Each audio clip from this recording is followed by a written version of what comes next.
start? Yeah. Okay. Okay. Okay. If you could struggle and you do remember it, there's a greater chance that you'll remember it again in the future. So I mean, eventually you could go to your notes, but you should try to struggle and try to do it independently.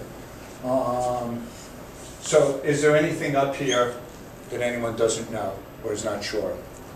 And the reason you're here is because you might not be sure of, so let's not be shy and just... I don't recall number 4. Okay. Productive efficiency on, if you remember like the Bodal curve, productive efficiency is anything on the curve, meaning you're using your resources as efficiently as you can. Okay? So being productively efficient is using your resources the best you can. Allocative efficiency is using your resources for what society wants. So using your resources for what society wants. And that's the difference between two. One is using your resources as efficiently to make the products, so usually at the lowest cost, and the other one is providing the products that society wants. Okay? Anyone else? Put your hand up. Me. Yeah. Yeah, number 3, why the law of increasing opportunity cost occurs. Okay. Anyone know why the law of increasing opportunity cost occurs? It occurs because resources are not easily adaptable. So like robots and pizzas. There's different skills between making robots and making pizza. And because those skills are different, you have increasing opportunity cost.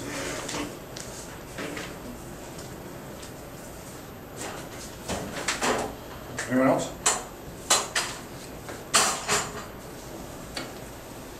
Everything out? You good? Everyone's good?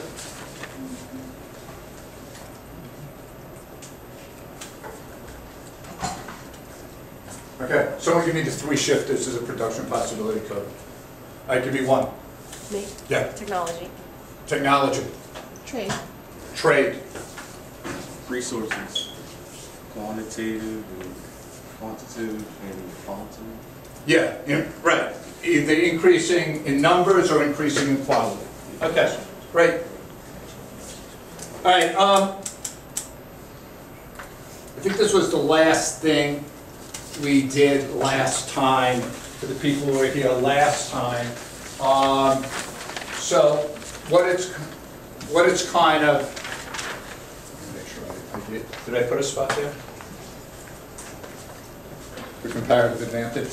Yeah. Okay. So I guess I put this where it says absolute comparative advantage. When they're telling you, Kenya can make 30 pineapples and India can make 40 and 10 in radio, that's an output. They're telling you, everything being the same, Kenya could produce this much, India. And output is, ooh, output other over. So I'm trying to find the opportunity cost here. So the opportunity cost for pineapples for Kenya is taking the other 10 and putting it over, so 10 over 30. Where India, the opportunity cost is 40 over 40. So 10 over 30 is a third, 40 over 40 is a 1. I know Kenya then has the lowest opportunity cost. Therefore, Kenya should make pineapples.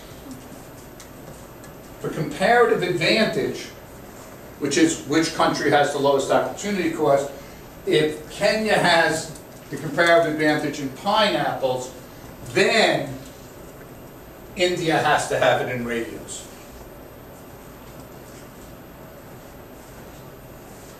Okay? So on the output thing, the formula is OO, output equals other over. The other meaning the other product. So again, if we were doing pineapples for India, the other is 40 for radios, over 40, giving you an opportunity cost of 1. Since 1 is higher than a third, Kenya specializes in pineapples and therefore would export pineapples to India, and India would then, in return, export radios to Kenya. Okay? Now, absolute advantage is different. Absolute advantage is which country can make the most or use the least resources. So here, which country can make the most pineapples? India, 40 to 30. Which country can make the most radios? India, 40 to 10. So in absolute advantage, a country can control both, as India does in this example.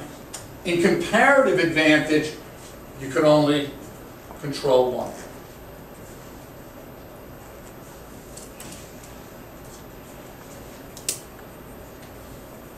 So India has the absolute advantage because it has both greater output of pineapples and radios. Right. Right? 40 to 30 to 40 to 10, yes. So they don't need Kenya for anything, right?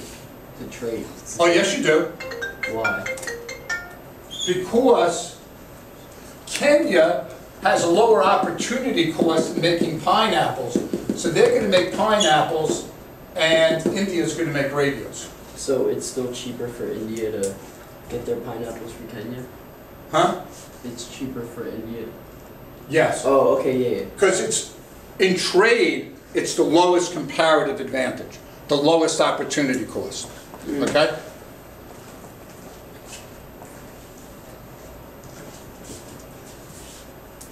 You good on that? Yeah. Okay, could you explain that back to me? Oh, okay, so because Kenya has a low opportunity cost, it's ultimately cheaper for India to just trade with them instead of producing it themselves. Yeah, okay. All right, good. All right, let's see what we got next, Joe. And that's kind of just what we talked through.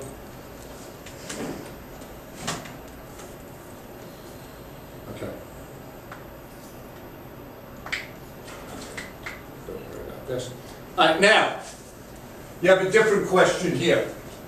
The following chart illustrates the number of hours. So when they say the number of hours, the number of acres, those are inputs. How much input will it take to make 1 bushel of corn? So so this is an input question. And the way to tell that is usually they're talking about hours or acres, and the output, the number of things you're making, is constant. So to produce 1 loaf of bread, that's constant. 1 bushel of corn. Whenever you see that, it tells you it's an input question. Input is IOU. Input equals other now goes under. I'll give you a second just to jot this down.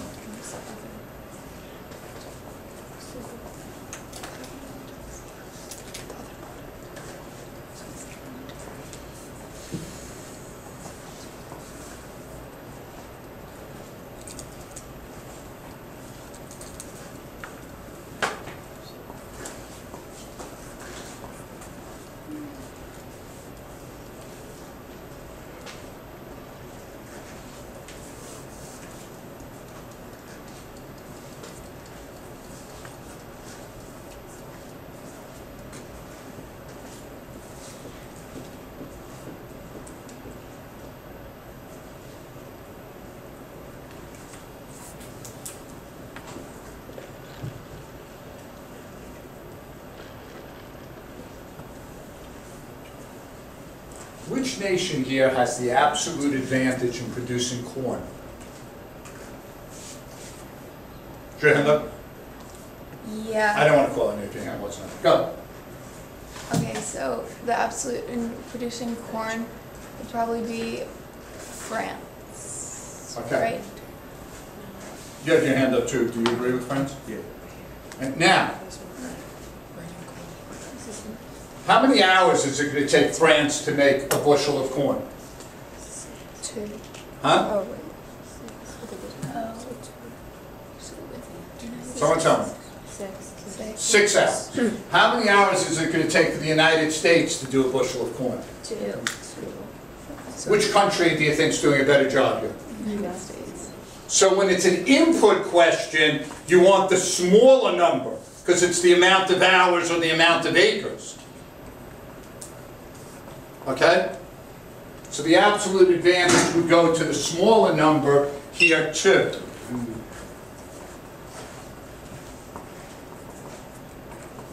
Make sense? You're looking a little quizzical. Wait, Talk wait. it out. I want you. It's 2 hours. It's more efficient to make 2 hours than 6 hours. Okay, for the absolute advantage of producing bread, or just the corn, right? The corn. Corn. Yeah, okay, I was confused. Corn. I was like, Bread's a tie, right? Yeah, bread, Yeah. bread doesn't matter. Bread's a tie. Okay. Now, No. who has the comparative advantage in producing bread?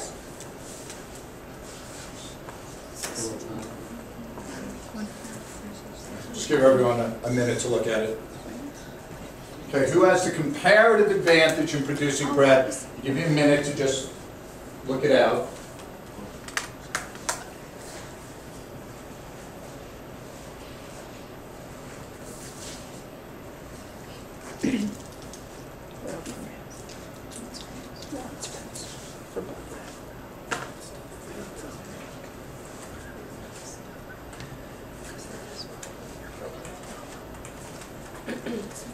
Okay? Who's got it? France, because 2/3 is less than Okay, 2. just walk me through. What's the United States? United States would be 4/2, which is 2. All right, so you took the other 4/2, which is 2. Uh-huh. Okay. And that's greater than 4/6, which is 2/3. Okay. Still looking for the lowest number for opportunity cost. 2/3 is lower than 2. So if France has bread, we know the United States has corn. Okay? Now I have to say, 95% of the time they give you these, it almost makes sense if you know world trade.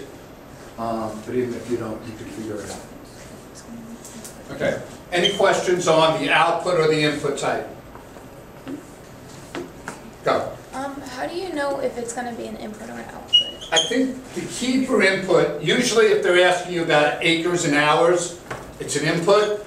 But then, look at the problem. If it says produce 1 loaf of bread, it can't be an output because you're freezing the number of output to like 1 bushel of bread. Compared to the problem before, where it's saying, can you produce 30 bushels of pineapple or 40 bushels, like all the countries are producing different amounts, and that's a signal that it's usually an output. Okay, and I'm going to give you some practice problems that you could work on. If you're totally like flustered, output questions are 9 out of 10. They're output. Okay? All right. And I was going to give you some practice problems. Before I go on, I want to talk to you a little about the summer assignment because I graded like 4 or 5 of them. So let me just talk to you about your notes in general. Most of the time your notes look like you all copy from each other. Not that you're doing it, because you're not. You're copying from the book. But I don't want you to, I read Manku. I know what he writes. You shouldn't copy your notes word for word from him. It's not benefiting you. So when he says opportunity cost, and he gives his example, first of all, he's an 80-year-old man. So his examples have nothing to do with what your life is about. So give examples that are real to you. And your notes should reflect your personality. Like last year, Sahana, her notes were really different because she's autistic. There were like pictures all over the place. I didn't have to see her name. Okay? And there's a lot of students. So also the degree. Some people need less notes than the others. But I would try to make examples realistic to you. I try to paraphrase things in your words. Don't write something down like that's in the book that you don't, that I'll call on you and say, what's opportunity cost? And you'll read me, and then I'll say, what does that mean? I don't know. If you don't know, either email me or try to figure it out, but don't write things down like that. You do not have to do the appendix, by the way. Like there's an appendix at the end of chapter 2 with all these graphs and slopes and things you've probably done somewhere else in math. You don't have to do that. But I would say every graph's important. And you should put the graphs in your notes. Okay? Because graphing is really one of the keys to economics. And then if you want to add some pressure on you, last class got the best scores in the history of Delaney. So no pressure on you guys to beat them, but you know, I don't want them to come back and tell me how smart they are next year. I want to tell them how much smarter you are. But, okay, so, you know, up to July 31st, if you want to send me your notes, you could send it to me and I'll tell you. I mean, you got to try not to get an A on this, on your notes. So just, you know, all I would say is, you know, try to, I want you to get the most out of them. And the best way is, by the end of the semester, I should be able to know your notes. Like, they should be different, and they should, because you're different than each other. And just copying from the book is not a great idea. Okay. Any questions on the summer assignment? Oh, and I left off so many things I wanted to give you. You guys got so lucky. All right. If you flip over to the last page in the packet, why don't you do those comparative advantage problems, okay? There are problems, right? Is that right? On these, if you're, for whatever reason, stuck, feel free to ask or talk amongst yourselves. No, I don't care. What? She needs a pen. You need a pencil? This is not my room, so I don't know where he keeps them.